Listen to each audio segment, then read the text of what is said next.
This is the discussion nobody ain't trying to have, though. How strong is the Sam Raimi Spider-Man, aka my childhood Spider-Man, and to this day, still my favorite movie of Spider-Man. But before we get into all that good stuff, thank you all that have donated to the channel. It really helps out a lot, believe it or not. Spider-Man is no stranger to my channel. You already know, the web slinger. The only difference between him and the common one is that he's not as gadget heavy in this universe. He has organic webbing built into his superpowers, kind of similar to characters like Silk, who has organic webbing as well and just can generate it out of his body, which is pretty freaking cool. During his battle with Green Goblin, he can pull down brick walls, he can rip machinery out of the walls, of course trying to save Doc Octopus, rips. He literally digs into the glider. He can lift up several men with ease with his web pulling strength. These large cables he can rip out, of course. He ripped through Venom's web. Venom supposedly being stronger than him. Punch. Dodges too.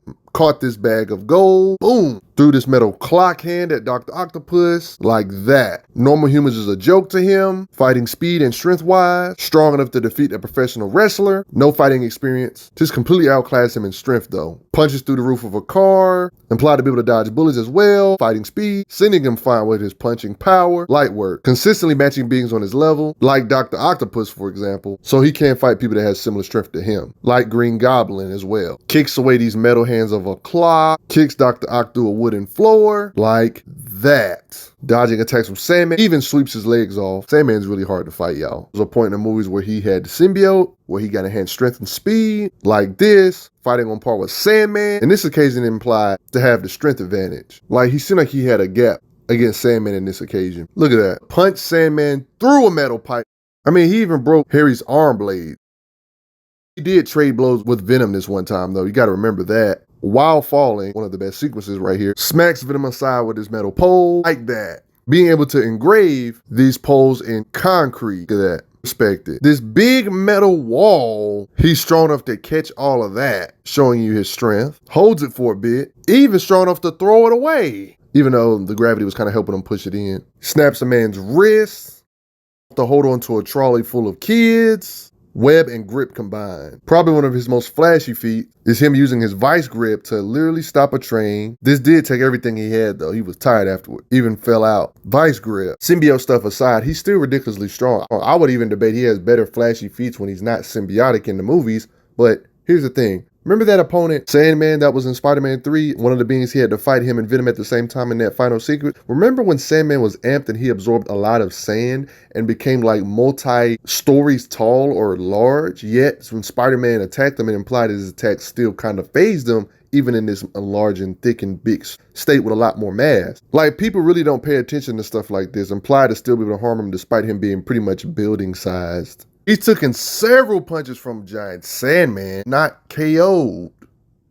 Kind of showing a level of power. When it comes to calculating his strength, big YouTubers like Comics vs. the World, I highly recommend the channel, by the way, has done calcs on what his max potential could possibly be. In his channel, he estimated Tobey Maguire Spider-Man to be around the 13 tons level of raw, like, strength, lifting power, or whatever. But I would even argue that it's even higher than that based on his Sandman being able to take hits from Sandman and etc. I would argue his striking strength is way higher than his lifting strength. Like, me and you included have higher striking strength than our lifting strength. So it only makes it fair for Spider-Man to be used as a benchmark for his punching power. Based on the fact that he can harm Giant Sandman, I would think at base he could lift an estimation of 25 tons at least, especially with that roof lifting feat and stuff like that. Remember that he can slug it out with characters that have durability enough to survive explosions. For example, like the new Goblin, for example, slugging out with him. This guy can survive explosions that these same bombs that, or the new Goblin uses, vaporized both of them. Ridiculous, isn't it? If we assume Spider-Man can punch 3 times or 2 times harder than what he can lift, just like in real life when their punches are,